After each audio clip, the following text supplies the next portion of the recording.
अस्सलाम वालेकुम वरहमतुल्लाहि वबरकातुहू। तो कैसे हो भाई लोग?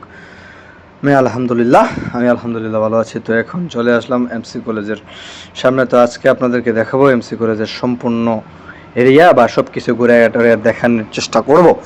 তো দেখেন, সাথেই থাকেন ইনশাআল্লাহ। তো আজকে ঘুরতেছি, আমার সাথে আছে আমার ছোটবেলার বন্ধু, বাল্যকালের বন্ধু, ল্যাংটাকালের বন্ধু, এখনও আছে বন্ধু জাহিদ হাসান গাজী এবং শ্রদ্ধেয় একজন বড় ভাই রাব্বি সরকার। দুজনের নামই মেনশন করে দেবো ইনশাআল্লাহ। তো আস্তে আস্তে ভিতরের দিকে আমরা অগ্রসর হচ্ছি। তো ভিডিওটা আমার অনেক আগে শ্যুট করা, তো এখন একটু সময় পাইছি, বললাম তো এখনই এডিট করি। তো এডিট করতে তো একটা সময়ের ব্যাপার স্যাপার আছে নাকি। তো চারিদিকে দৃশ্যগুলো উপভোগ করেন। সব কিছু তেমন সম্পর্কে আমার তেমন ধারণা নাই, সব কিছু কোনটা কোন হল ওইটা আমি চিনিও না ঠিক মতো। তো এখন পরিবেশটা কিন্তু দেখার মতো, অনেকটা সুন্দরী পরিবেশ। এই যে এখন ভাইয়ের কাছে ফোনটা দিয়েছে, ভাই ফোন দিয়ে আমরা দুজন একটু উপভোগ করতেছি। ভাইয়া চারিদিকে দৃশ্যগুলো ক্যামেরাবন্দি করতেছে, এই আর কি। আমরা আস্তে আস্তে সামনের দিকে অগ্রসর হচ্ছি। ওই যে লোকটা দেখা যাচ্ছে ওইদিকে মেন সৌন্দর্য বা সবগুলা বিজ্ঞান বিভাগ, বাংলা বিভাগ, কার্যকরী বিভাগ, যা বিভাগটা আছে এসে যে কাজী নজরুল ইসলাম এবং রবীন্দ্রনাথ ঠাকুরের স্কেচ। এই যে এটা এটা মনে হয় ওই যে কি জানি কয় কলেজের, যাই বলে আর কি, হ্যাঁ মোহনা সাংস্কৃতিক কি জানি এটা, এই আর কি। তো এখন আমরা আস্তে আস্তে সামনের দিকে অগ্রসর হচ্ছি। কলেজের উপভোগ, MC College, Murarichand College, Sylhet. MC College mean Murarichand College.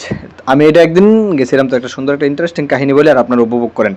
আমি অনেকদিন এটা সামনে দিয়ে আসা যাওয়া করতেছি, আর আমি একদিন আমার বড় ভাই, বড় ভাই, ওনাকে জিজ্ঞাসা করছিলাম, বলে ভাইয়া দেখো এটা চিনো? আমি বললাম না ভাই, এটা চিন্তাছি না, মুরারিচাঁদ কলেজ। আমি বললাম ভাই এমসি কলেজ কোনটা? তবে আমি ওই সময় ঠিকঠাক মতো এমসি কলেজ চিনি না বা চিনতাম না। হ্যাঁ, এটা 2020 সালের কথা বলতেছি, 4-5-6 বছর আগে। তো আমি ঠিকঠাক মতো চিনতাম না। তো উনি বলতেছে এটাই এমসি কলেজ, মুরারিচাঁদ কলেজ মানে এমসি কলেজ। ও আচ্ছা, ওই সময় আমার মাথার হাত। এটা ছাত্র সংসদ বিভাগ, মানে প্রত্যেকটা ওই যে মুরারিচাঁদ কলেজ ছাত্র সংসদ। আর ডানে আছে অনেক বড় একটা পুকুর, আর ওখানে মনে করেন 2-4টা মহিলা মানে মায়াটা ছিল। আমার বাইটা তো খুব লয়াল, বাইটা মানে ওইদিকে ক্যামেরাটা ঘুরেই নেই। তো এইদিকে আমরা এই যে শহীদ মিনার, এখানে একটা শহীদ মিনার আছে, ছোটোখাটো একটা শহীদ মিনার আছে। তো শহীদ মিনারটাও দেখলাম, উপভোগ করলাম। তো এটা তো স্বাভাবিক থাকবো, এটা বাসা শহীদদের প্রতি শ্রদ্ধা নিবেদন করে মানে এটা দেওয়া আর কি। তো এখানে আসছি, মানে এটা দেখে খুব আকর্ষণ লাগছে। মানে পুরোটা এরিয়ার মধ্যে এটা একটা বড় বিল্ডিং। এটা মানে এটা কি জানি, এটা মানে department of English, department of Bangla part 1 part 2, এই আর কি।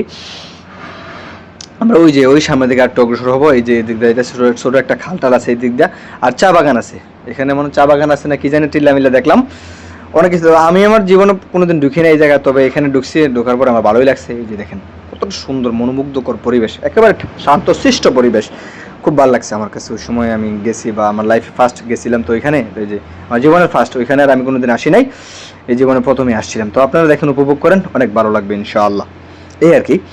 তবে জায়গাটা আমার কাছে ভালো লাগছে, আপনাদের কাছে কেমন লাগে জানি না। তবে একদিন ঘুরবেন, আসবেন, দেখবেন দিন শেষে অনেকটা ভালো লাগবে, ভালো লাগা কাজ করবে মনের মধ্যে, এই আর কি। দেখেন, উপভোগ করেন। সব কিছু তো আর মুখে বলা যায় না, কিছু বিষয় উপভোগ করা লাগে। এই তো উপভোগ করেন আপনারা। এই যে এটা মনে হয় একেবারে পূর্ব দিকে আর পূর্ব দক্ষিণ দিকের বিল্ডিং। এটা পদার্থবিজ্ঞান বিভাগ, ডিপার্টমেন্ট অফ বায়োলজি নাকি যেন বলে। আর এই যে আস্তে আস্তে আমরা অন্যদিকে আসছি আবার। আর এইখানে কয়েকটা ফটো তুলছিলাম আমরা। এই যে একটা আপু যাইতেছে, ওনারা এখানে কয়েকটা ফটো তুলছি। এই যে এটা মনে হয় কি জানি বিভাগ এটা। আর এই দিকটা শেষ, যাই হোক। আমরা আস্তে আস্তে আর একটু সামনের দিকে অগ্রসর হচ্ছি, এটাই একটু সামনের দিকে অগ্রসর হবো, সামনের দিকে আগাবো। প্রাণীবিদ্যা বিভাগ, এটাও অনেক ভালো লাগছে আমার কাছে। প্রাণীবিদ্যা বিভাগ, বায়োলজি বিভাগ, পরে সায়েন্স, মানে প্রত্যেকটা বিভাগ আলাদা, বাংলা বিভাগ, ইংলিশ বিভাগ, department of English, department of Bangla, প্রত্যেকটা স্তরে ভিন্ন ভিন্ন স্তরে ভাগ করা আছে। বিশেষ করে এই বিষয়টা আমাকে, এখানে আমি একটা রিলস বানিয়েছিলাম, এই ভিডিওটা কিন্তু খুব ভালোই লাগছে বা অনেক মানুষই দেখছে। অনেক মানুষ বলতে কি আর আমার ভিডিওতে 200-400-500 মানুষই দেখে আর কি। ইনশাআল্লাহ একদিন সারা দেশের মানুষ, সারা পৃথিবীর মানুষই দেখবে। এই দৃশ্যটা দেখার মতো একটা দৃশ্য, অনেক ভালো লাগবে আপনাদের কাছে, আমি আশা করি। তো এই যে এই দিক দিয়ে আমরা শেষ সীমানা, ওই সামনে এই যে এখানেই অনেক সময় দাঁড়াইছিলাম, কয়েকটা ফটো তুলছি এখানে। আর যাই করেন এটাই কারিগরি কি জানি এটা, যাই হোক, একাডেমিক কাম পরীক্ষা হল আর কি। যাই হোক, ভালো থাকবেন, সুস্থ থাকবেন, নামাজ আদায় করবেন। ধন্যবাদ, আসসালামু আলাইকুম।